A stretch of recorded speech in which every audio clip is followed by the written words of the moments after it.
이스라엘 왕 요람과 유다 왕 아하시아 그리고 이세벨을 죽인 예후는 곧이어 아합의 아들들을 제거합니다.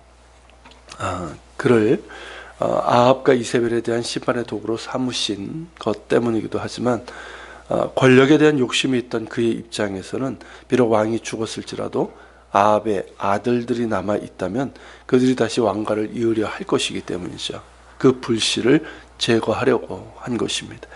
그때 아합의 아들들 70명이 사마리아 성에 있었습니다. 예후는 사마리아에 있는 귀족들에게 편지를 보냈는데 그 내용은 아합의 아들들 중에서 가장 훌륭하고 적합한 자를 찾아서 왕으로 세우고 너희는 너희가 섬기는 상전의 가문을 편들어 나와 싸우라는 것입니다. 자, 이런 편지를 받은 사마리아 귀족들이 어땠을까요? 오히려 두려움에 떨면서 요람 왕과 아하시아 왕도 예후를 당하지 못하였는데 우리가 무슨 수로 그를 맞설 수 있겠느냐고 하면서 예후에게 답신을 보냅니다. 그 내용은 우리는 당신의 신하이고 우리에게 말하는 것은 무엇이든지 그대로 하겠으며 우리는 어떤 왕도 세우지 않겠다는 것이죠. 예후가 바라는 대로 된 것입니다. 참 주도 면밀하고 지략이 뛰어난 사람이죠. 칼을 빼들지 않고 사마리아의 지도자들을 자기 수중에 넣었으니까 말입니다. 예후는 두 번째 편지를 보냅니다. 너희가 말한 대로 내 편이 되어서 나의 명령을 따르겠다면 너희 군주의 아들들의 목을 베어서 내일 이맘때까지 이스라엘에 있는 나에게로 가져오라는 것입니다. 이 편지가 사마리아 성에 전해지자 그들은 아합의 아들들을 잡아서 모두 죽이고 그들의 머리를 광주리에 담아 이스라엘 성에 있는 예후에게 보냈습니다. 예후는 아합의 아들들의 머리를 두 무더기로 쌓아서 다음날 아침까지 성문 어귀에 두게 하고는 아침에 나가 백성들에게 하나님께서 엘리야를 통해서 아합의 집에 대하여 하신 심판의 말씀이 이제 이루어졌다고 하면서 자신이 왕이 된 것이 하나님께서 허락하신 것임을 말합니다. 그렇게 해서 백성들의 지지를 얻은 예후는 아합의 집에 속한 자들을 다 죽이고 그의 가문의 귀족들, 아합 가문에 섰던 제사장들까지 멸하여 자신에게 저항할 가능성이 있는 모든 적들을 제거하고 자신의 정권을 확립하게 됩니다. 예후는 여기에서 그치지 않고 남유다의 아하시아의 형제들까지도 죽이게 되죠. 그때는 예후가 수도 사마리아로 가던 도중이었는데 아하시아 형제들 42명을 만나게 됩니다. 그들에게 너희는 누구냐고 묻자 그들은 아하시아 형제들이고 지금 왕자들과 태우 그러니까 이세벨이죠. 이세벨의 아들들에게 문안하러 내려가는 중이다 라고 답합니다. 이들은 아직 어떤 일이 일어났는지를 모르고 있었던 것입니다.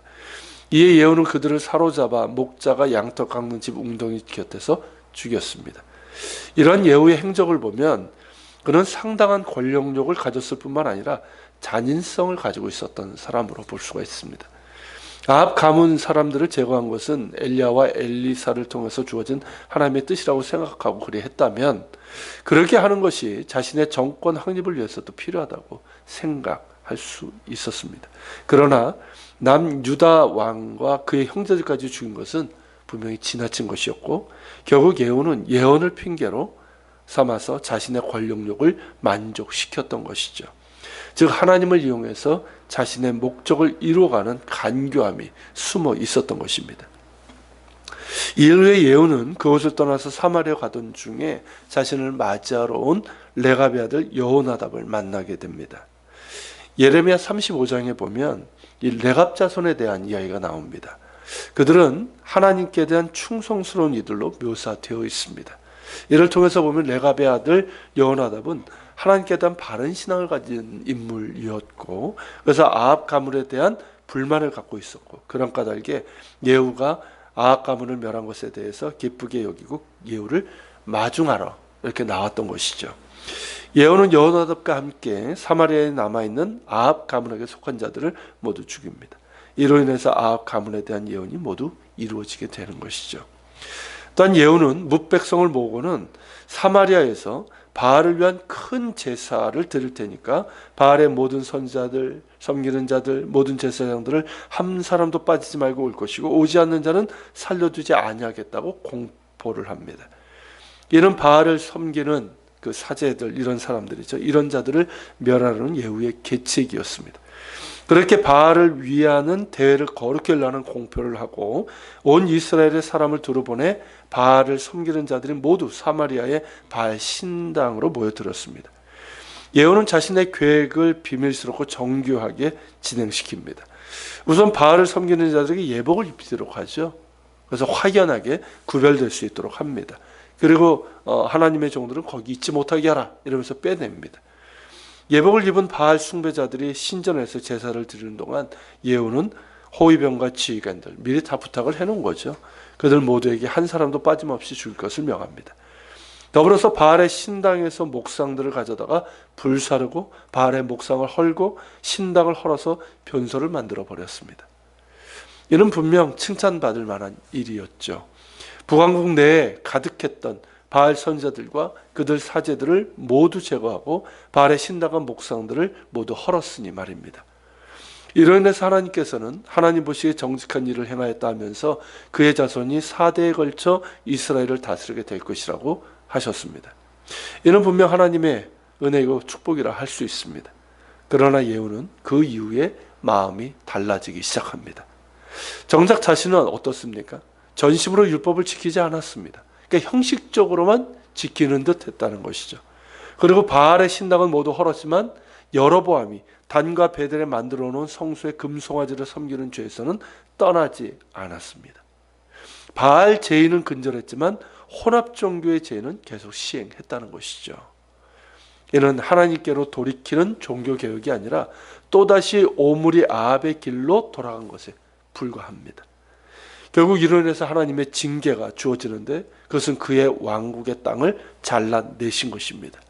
아람의 하사엘이 이스라엘을 공격했고 그래서 요단 동편의 땅을 상실하게 됩니다. 예후라고 하는 이 사람은 처음에는 하나님의 심판의 도구가 되어서 하나님께서 원하시는 일을 하는 것 같았습니다.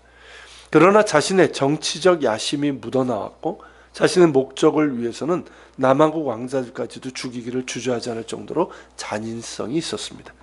자신의 왕권이 확립된 이후에는 율법을 전심으로 지키지 않았고 계속해서 혼합종교의 제의를 따른 것은 그의 마음의 중심이 온전히 하나님을 향해 있었던 것이 아니라 자신의 권력과 왕자를 향해 있었음을 보여준다 할 수 있습니다. 결국 예후는 자신의 목적을 위해서 하나님을 이용한 사람이 되고 만 겁니다. 예후에게 하나님께 대한 믿음이 없었던 건 아니죠. 믿음이 있었어요. 믿음이 있었고 하나님을 향한 자기의 열심을 보라고 말했지만 실제로는 어땠습니까? 그는 하나님보다는 자신이 원하는 것을 더 추구했습니다. 즉 권력을 얻는 것이고 그러한 자신의 행동을 정당화하기 위한 수단으로서 하나님을 이용한 것이 되고 만 것이죠. 그러면서 하나님께 대한 믿음도 식어져서 율법을 제대로 지키지 않았고 혼합종교의 죄에서 떠나지 않았던 것입니다. 그런 까닭에 우리는 예후를 통해서 하나님을 바르게 믿는 것이 무엇인지 그리고 하나님의 일을 한다고 했는데 어떤 믿음과 태도로 해야 되는지를 깊이 생각하게 됩니다. 어쩌면 지금 한국교회 문제가 바로 예후와도 같은 그런 문제가 아닐까 싶습니다. 입으로 하나님을 믿는다고 하고 하나님의 일을 한다고 하는데 정작 자신의 이익을 구하고 자신의 행동을 정당화하기 위한 수단으로 하나님을 이용하고 있는 것은 아닌가 하는 것이죠. 그렇지 않습니까? 하나님을 믿으며 또한 하나님의 일을 한다고 했을 때는 무엇보다 겸손해야 되고 성결해야 하며 그 중심이 온전히 하나님을 향해 있어야 합니다. 하나님의 일을 한다고 하면서 자신의 욕심을 추구하는 사람은 참된 일꾼이라 할 수가 없습니다. 하나님은 어떤 경우에도 우리의 욕심을 이루기 위한 수단이 되어서는 안 됩니다. 그분은 오직 우리의 경배의 대상이고 우리가 사랑하고 순종하며 우리 자신을 드려야 될 유일한 목적이 되셔야 합니다. 그것이 진정으로 하나님을 믿는 것이고 하나님을 일을 한다고 하는 사람들의 태도인 줄로 믿습니다. 같이 기도합시다. 오늘 말씀을 기억하면서 기도합시다. 주님, 예후의 모습을 보았습니다. 분명히 믿음이 있었던 사람이고 열심이 없었던 것도 아닙니다. 그리고 하나님을 향한 그 어떤 하나님의 심판의 도구가 됐지만 자신의 목적을 이룬 후에는 점점 마음이 변해서 그 마음이 하나님께 떠나고 그래서 율법도 제대로 지키지 않고 여로보암에 제에서 떠나지 않은 그를 보게 됩니다. 주님, 그 모습이 바로 지금 한국교회 모습은 아니겠습니까? 주님, 우리가 그런 모습으로 되지 않게 하옵소서. 하나님은 어떤 경우에도 수단으로 삼지 않게 하시고 우리의 유일한 목적이 되며 하나님 앞에 우리의 마음을 다하고 또 하나님의 일을 할 때도 우리의 어떤 이익을 추구하는 것이 아니라 오직 하나님의 영광을 구하며 저희들 하나님의 일을 감당할 수 있도록 도와주옵소서. 한국교회가 본 초심으로 돌아갈 수 있도록 인도하여 주시옵소서. 같이 기도하며 나갑시다.